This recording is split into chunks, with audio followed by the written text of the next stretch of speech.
So today we're here at the Hardy Room at Nemacolin, joined by Dillard. Dillard, thanks for making time. Yeah, good morning. Happy to be here. I cover IT for Nemacolin and Dotted Line for the casino as well. So just to give you a little bit about me, I have been here almost 4 years. Prior to Nemacolin, I worked in the Yellowstone National Park covering retail and hospitality for locations in the park itself. Yellowstone. Yes, sir. So I worked for a company called Xanterra. They held a 15-year contract with the National Park Service to supply hospitality in the park itself. Well, it's great to work with you here. How'd you get involved with Nemacolin? So I met the assistant general manager in Yellowstone when I started, and the accounting controller there moved to Nemacolin. And so when they moved to Nemacolin, they reached out to me, and it made sense because one, it's an amazing place to be, and then two, my family is in Georgia and my wife's family is in Indiana. So geographically, it was a better spot for us than Montana. Closer to home. Awesome. Yes. Yeah, this place is stunning.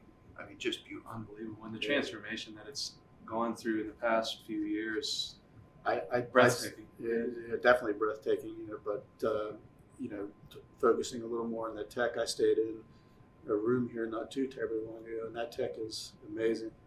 Yes, we've done a lot in working and getting the IoT into the rooms. So we have capabilities with touch panels on the wall, so you can control lighting in the room. You can control the curtains in the room.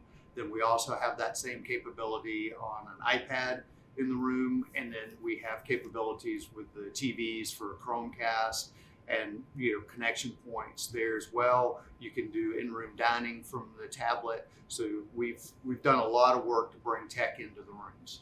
That's awesome. And even in the bathroom, I walked into the bathroom, the light came on, the toilet seat came up. It's amazing. Like you've done a great job with the tech in those rooms, Dylan. Yeah, a lot of it is convenience for the guest, but also with that, we look at, we want to make sure that we're high touch and high tech.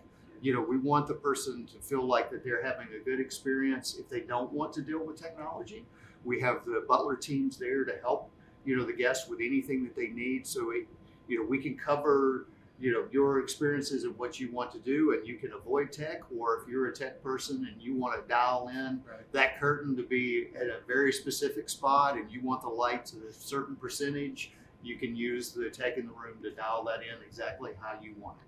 It's like it follows you around. It really does, but it creates that experience that, I don't know, it's just world class. Yes, that is the goal. We want to make sure that, we are competing in the world market. We're not looking at, how do we work to be the best in Pennsylvania or even in the United States. Yeah. We're looking to be a destination for the world. How do you stay in front of that and you get these innovative ideas brought to you so that you are on the forefront of making sure that you're delivering that next level experience here at Nemacolin that, is superior to what you'd find even in Vegas or, anywhere else in the world? Yeah, so that's a multifaceted approach to get that.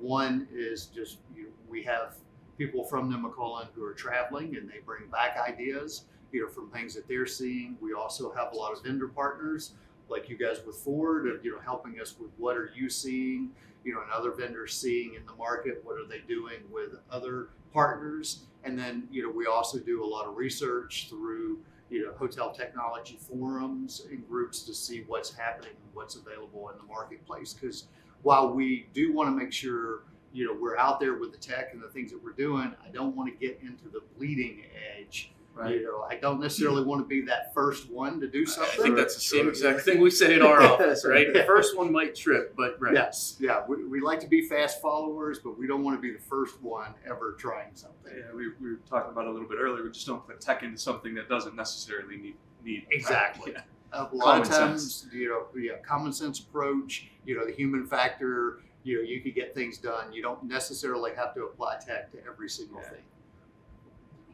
Well, we appreciate the opportunity to serve the team up here with our IT offerings.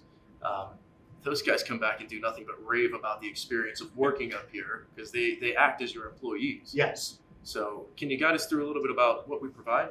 Yeah, so okay, the multiple levels, you provide technology pieces, so the printer leasing, that helps us a lot with you're managing those devices. If there's issues with it, you've got techs that are coming in and taking care of that for us, and also managing, the paper and the ink for that. But then, beyond just the hardware side of it, helping me with individuals that you supply. So one thing that it helps me with is staffing. So that way I can burst with staffing when we have project needs to get things done. So like, for example, when we were doing the reimagination in the Chateau and the Grand Lodge, you were able to help me with, individuals to test that tech and make sure we were ready for opening. And then also helping me with coverage, because we need to have coverage from 9 a.m. to 9 p.m. to cover the different shift change. So you guys helping me with staffing allows me to manage that a little better as well. Sure. Yeah, talking about the reimagined project, our folks would come back and just be like, this is amazing tech going in there, and how they, you were so meticulous on, hiding the wires and making the tech work and really meshing it together. They raved about you and how, just the attention to detail that you put into everything in those rooms. Yeah, so my personal philosophy is, one, with my team, I don't ever want to ask them to do something I'm not willing to do myself. So getting in the room, showing them what I'm looking for, working on it myself, to set that example. And then the other part of it is looking at it from the guest perspective.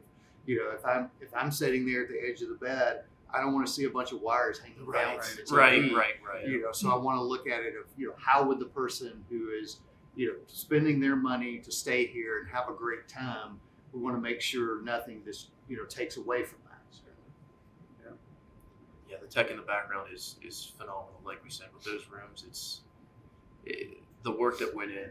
Just kudos to you and your team. Great job. Yeah, it was a huge team effort. There are a lot of people involved to get that done.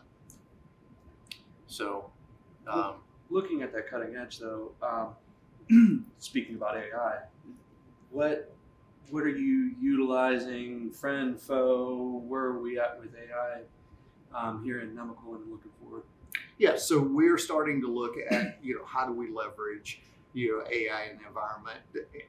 As with everyone, workers today are using AI in their daily work, to help with things. So we're trying to make sure we've got a policy around, ensuring that we're not sharing sensitive information across AI, and managing that piece of it. But then also looking at, how do we leverage data? So one of the things that we're starting to do research on is how can we leverage AI with guest itineraries. So if you've been staying here previously, then we've got a lot of data about you. Right. So we know what you've done with activities, where you've stayed, things that you've enjoyed, and feedback that you've I given wonder us. how that happened. Yeah. Yeah, so looking at that to say, how do we take that data to make some recommendations?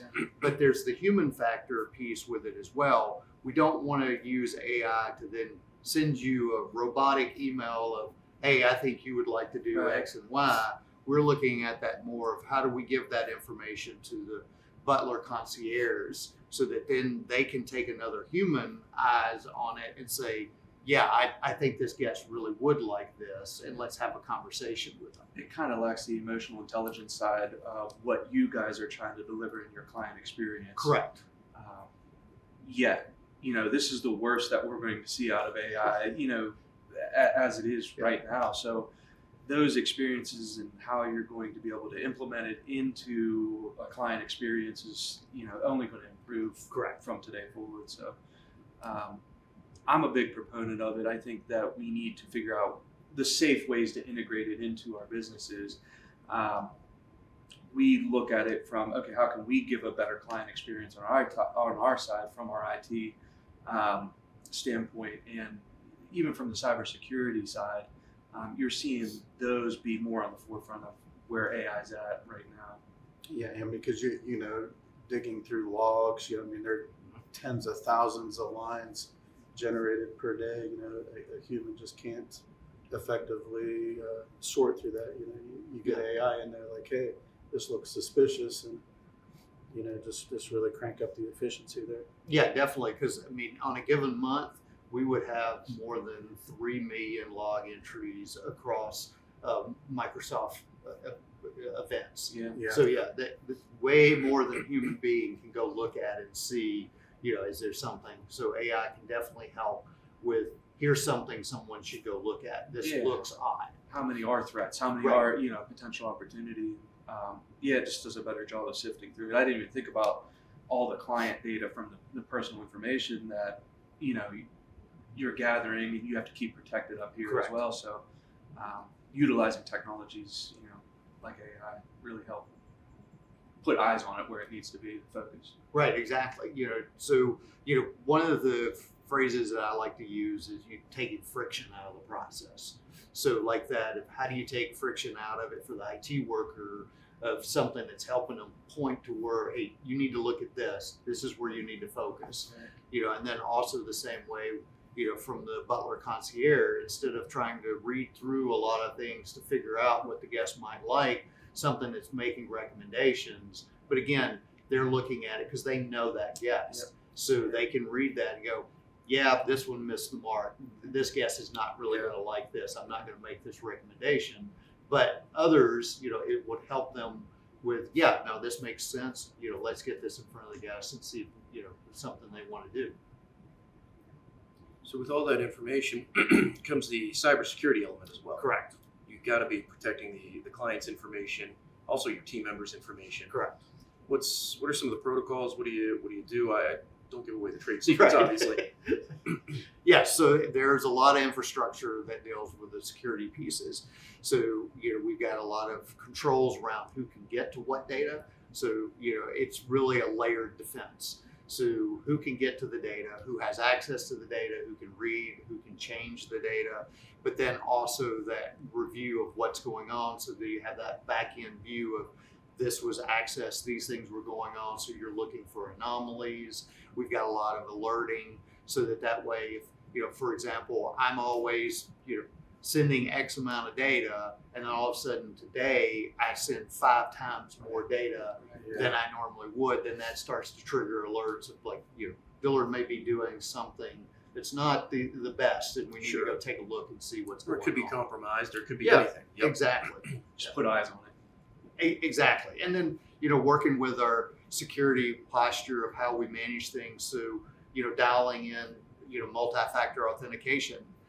So the user who is not accessing a lot of data, not doing a whole lot with it, it's not going to ask them constantly. But like me, who I'm jumping around a lot of different systems and in a lot of different things, it asks me every single time, am I who I say I am? Yeah. Which is it healthy. doesn't take it for granted. Yeah, that's healthy. I mean, Exactly. That's the way it should be. Yeah, that's the way it has to be. I mean, you can really step up that MFA stuff as well, and geographically lock yourself Oh, yeah. down. So if you're not on the grounds here, and you're down in Uniontown, like, hey, Oh yeah. need to authenticate again. Yeah, exactly. There's a lot of rules with the geolocation pieces, Yeah. What you can and can't do depending on where you are, to make sure that we're secure. We travel a lot, and sometimes it locks us out completely. I know, like, we go to Mexico for our President Club trip last year, and we're going again this year. But I was Accessing completely information from there is Yeah, I was almost completely logged out. Yeah. Our system said, like, hey, wait a minute, you're in Mexico, no legitimate Yeah. reason to be Yep. logging into our systems. And, that's a call to, someone like yourself Yep. to say, hey, Yep. it is legit. I'm trying to get in. Yeah, Help me. we've had very similar situations. Leaders traveling, Yep. and then I get a call of like, hey, nothing's working for me here. Yeah. never what take you the want. people out of the process. Right. There needs to be that call. There needs to be that escalation. Correct. Yeah. So it's not just the day-to-day operations. There's some events that Nemacolin puts on that are just phenomenal. Correct. Some of the best experiences I've ever seen. What IT resources are put into those? How does that work? What's that process look like? Yeah, so there are a couple of pieces to it from the IT side. One is just making sure that all of that tech works when you're dealing with a high concentration. Because it's one thing for, like a room here, we're, 4 or 5 of us, our devices work fine. Now, if we had 1,000 people coming Yeah. in and out of this room, in 15 minutes, that tech need is going to be a little bit different.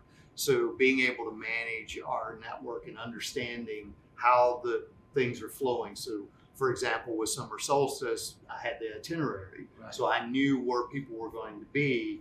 So we could get in front of that, double check all the tech of where they were going next, and then watch, the transition from one area to another. Because in one particular case, we had a location that had over 6,000 devices online at one time. Wow. So, that's a lot of throughput, Right. on the network to, deal with something like that. And that's where you got to be 100% on, because it's a huge event. It's a high profile event, and everybody's wanting to post, on X and Instagram that they're at the party. Here's the pictures from it. And then all of a sudden, if they can't get online to do that, then you've created a huge frustration. And that just, goes to show the amount of detail you put into it, because a typical access point, I mean, you're only connecting a couple hundred devices Right. at once, so just following that itinerary around and making sure that happens, 6,000 devices, I just can't even imagine. Yeah, there was a lot of work. There were some where we were literally putting APs in pop-up boxes that were used for, power Yeah. management. So we were spreading the APs all over the place to make sure we had the right coverage. Yeah, that's attention to detail. Yeah, I mean, that's a key piece of it here is Yeah. you just have to look at all of those levels. And that's one of the things that I love about IT here. I couldn't work somewhere from an IT perspective where I come in and everything is just status quo and you're just keeping the lights on. One of the things that makes it exciting for me is that we have this challenge, this huge party. We're going to have these people. How do we make this work? How do we get this done right? So, because for most people now, internet and technology is like electricity. Yeah. It's Yeah. just supposed to be there and Right. it's supposed to work. Yep, exactly right. I read somewhere too. There's a lot of artwork around Nemacolin, and you play a big part of the security of that as well, don't you? Yes. So Matter of fact, maybe it was a conversation with you that I'm trying to remember where I heard that. But yeah, we're very fortunate that the Hardy family has a very extensive art collection, and as part of that, they share it with the guests. Yeah. So it's not in a warehouse somewhere or tucked away. It's out for Right. people to be Yeah. able to experience and see. So as part of that, from the IT side, is we have to ensure that artwork is protected so that nothing's going to happen to it. So we want you to be able to enjoy it, but not take it home with you. Sure. So how does that work? Smart tagging, video. I mean, obviously, video would play a large part. Yes. So we, surveillance pieces for, theft that we deal with. So we use technology there so I can know that, this area, nothing should be moving in. And it's Oh. going to send an alert if something starts moving in that particular space. Then there's also, tags Jeez. on devices. Those tags will sense movement and send alerts as well. But again, it's a layered defense piece because we do a lot of stuff for learning and development for all of our associates here around the art program. So with all the tech that's there, it's still as you walk around and I know that painting's there and I walk in today and it's not there, I should call someone That's right. Yeah. and let somebody know. And so, we train every associate that, it's part of their job to help us be secure. The people piece again. Yes, exactly. Not just the cybersecurity, but physical security as Correct. well. You have a tremendous job here. Yeah, so there's a lot of physical security where, they're walking the areas, making sure that everything, is safe and, reviewing footage when needed, to reevaluate situations. You touched on something that kind of the leadership side of things. I know all of we call them team members. Employees is a bad word in our. Yeah, I may have said that earlier. I apologize. Your associates up here. Correct. But I think that kind of speaks to the leadership from top down of the entire organization. You've been recognized nationally from just making sure that your associates are recognized, but then also rewarded for going above and beyond. Correct. what does that look like from an internal standpoint? Because from, when we stay up here, we see it from the other side. But I'm always sure the that smile, the welcome, you're right, and exactly everything else right. that comes with that client There's got to be experience. stress behind the scenes, with 6,000 devices coming online quickly. Talk about the leadership up here and, that whole mindset of really a team member focused environment, Correct.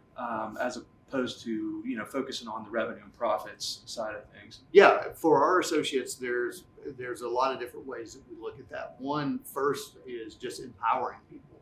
Yeah. There's a lot of discussions around, if you own the place, what would you do? To have that mentality of, I'm an associate, I'm part of this here, I'm not someone just punching a clock. So that gets the conversation going in the right mindset. And then you layer in many areas. So we have ACES coins where a leader can hand out a coin to an associate as they see them doing something great right on the spot, and those coins can be cashed in for items. We also have monthly awards for associates, and we look at front of house, back of house, and leadership. So every month, we have those selected, and then at the end of the year we have a large event where we bring in all those winners, have a dinner and a nice party for them to recognize them, and then we name the winner for the entire year, and they're recognized. So that way people see, and anyone can put in a nomination for anyone else. It doesn't have to come. It doesn't have to come from the same department. Doesn't have to come from a leader. Anyone can nominate anyone else. You won one year, didn't you? Yes. I thought so. I thought I saw that. Yes. So Yeah. I was very fortunate. One year I won leader for back of the house. Yeah, very nice.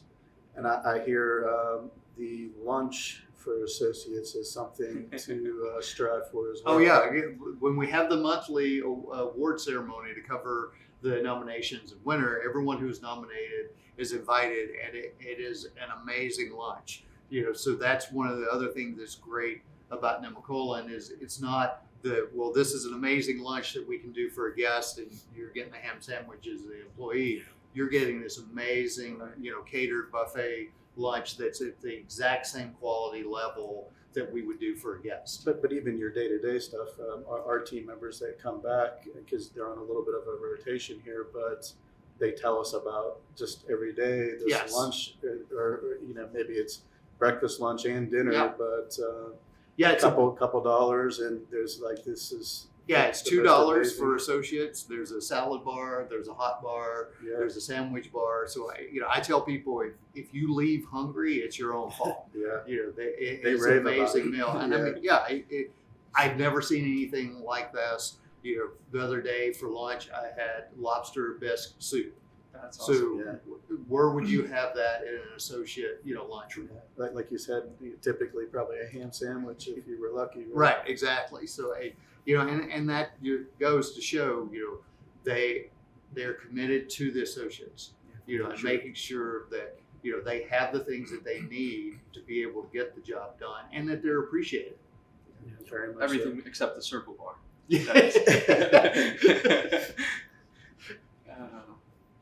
We're fortunate to be here.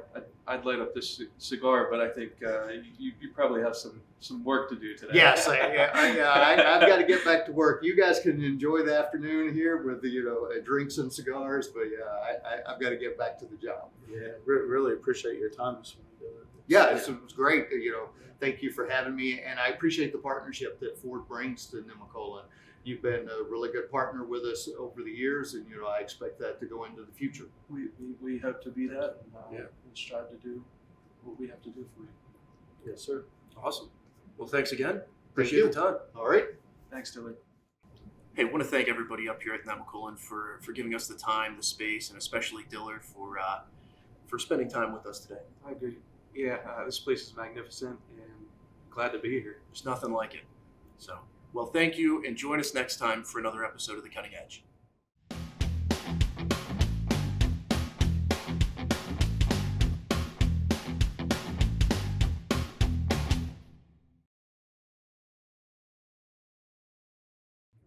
And you're listening to the Cutting Edge Podcast. Welcome back.